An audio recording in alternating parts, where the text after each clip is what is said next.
Twelfth की ये videos start हो रही हैं और आज की जो क्लास में हम यूनिट 1 इलेक्ट्रोस्टैटिक्स यानी कि चैप्टर नंबर 1 को स्टार्ट करेंगे।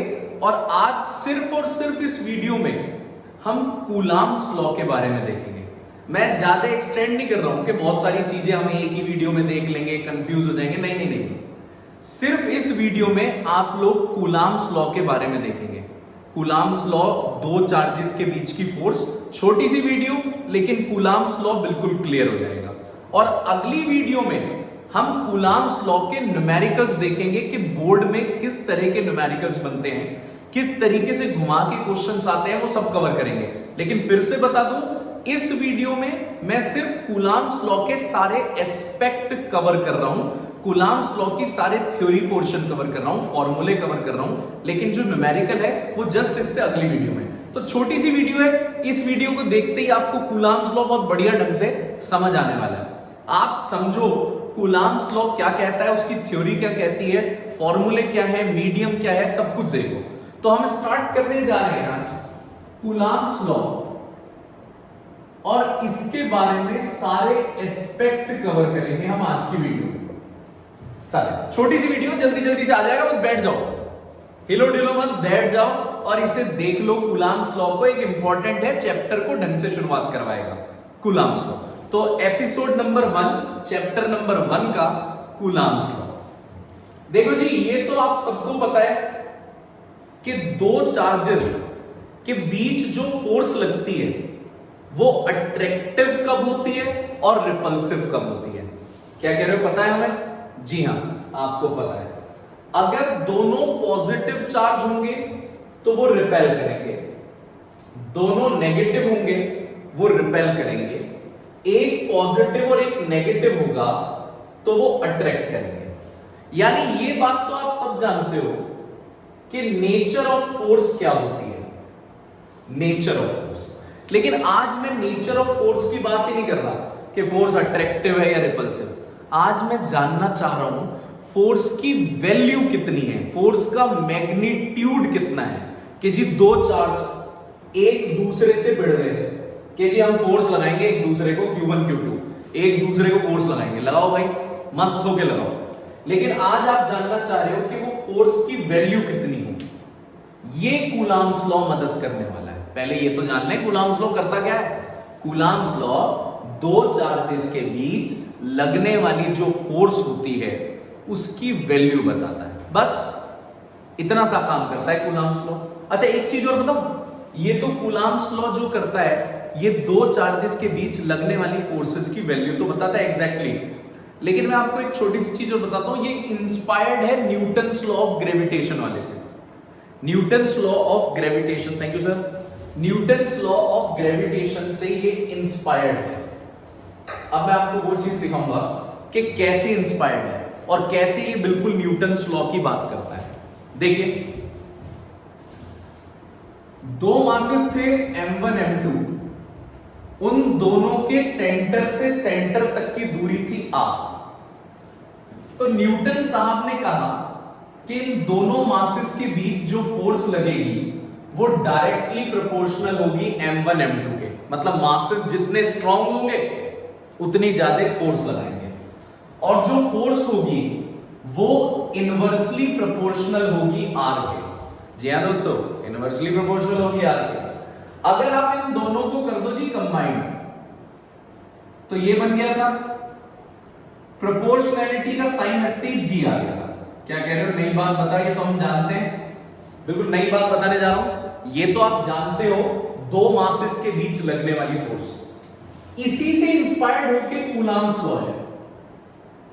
दो चार्जेस के बीच लगने वाली फोर्स, ये आप 9th क्लास से पढ़ते आ रहे हो, 11th में भी आपने पढ़ा, अब 12th में इसी को मॉडिफाई करके बना दो। फोर्स डायरेक्टली प्रोपोर्शनल होगी Q1 Q2 के।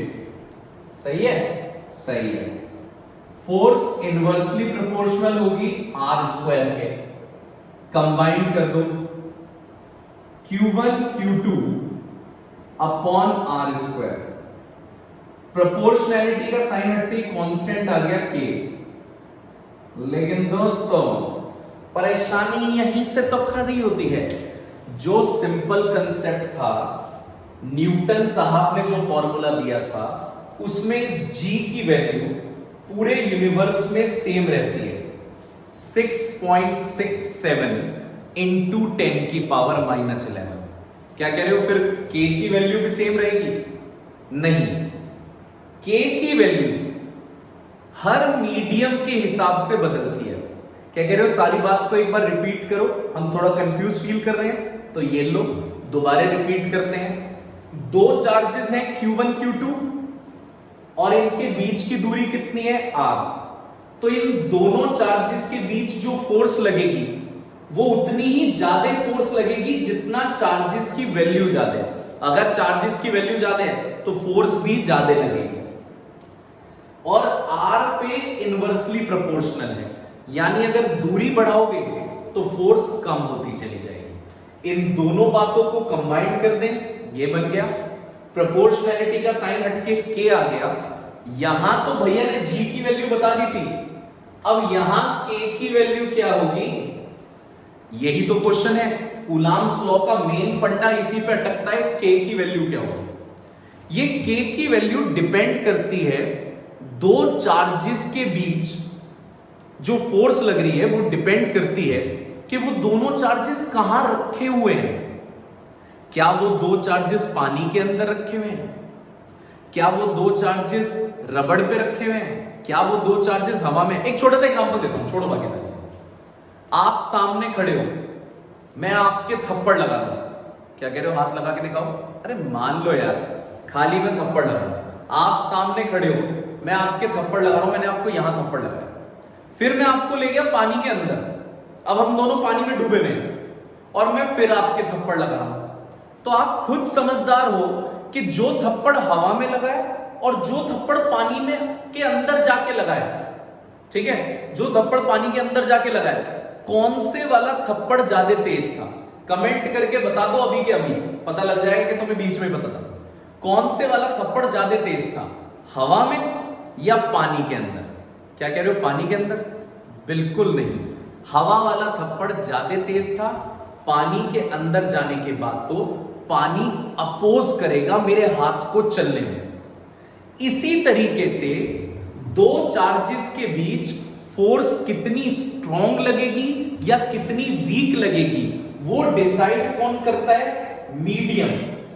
जिस मीडियम में दो चार्जेस रखे हुए हैं, वो मीडियम डिसाइड करता है कि फोर्स की स्ट्रेंथ क्या होगी, स्ट्रॉन्गनेस क्या होगी फोर्स की। कौन डिसाइड करता है? मीडियम। अगर दो चार्जेस वैक्यूम में रखे हुए हैं तो फोर्स की वैल्यू कुछ और होगी। अगर दो चार्जेस रखे हुए हैं पानी के अंदर तो फोर्स की वैल्यू कुछ और होगी। दो चार्जेस लकड़ी पे रखे हुए हैं तो फोर्स की वैल्यू क्या होगी?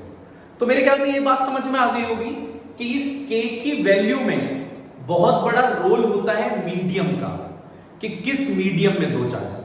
अब मैं इसका राज खत्म करता हूं, इस k की वैल्यू क्या होती है फटाफट से बता देता हूं, कूलाम्स लॉ का, जिससे वीडियो ज्यादा लंबी ना जाए और आपको कूलाम्स लॉ समझ भी आ जाए, क्योंकि आप तो आए इसलिए हो कि कूलाम्स लॉ कम टाइम में और हमें समझ में आ जाए, तभी तो अगली वीडियो में हम न्यूमेरिकल देख पाएंगे।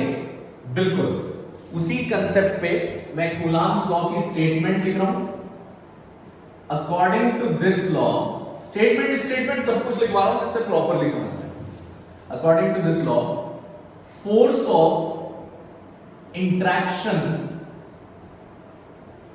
between any two charges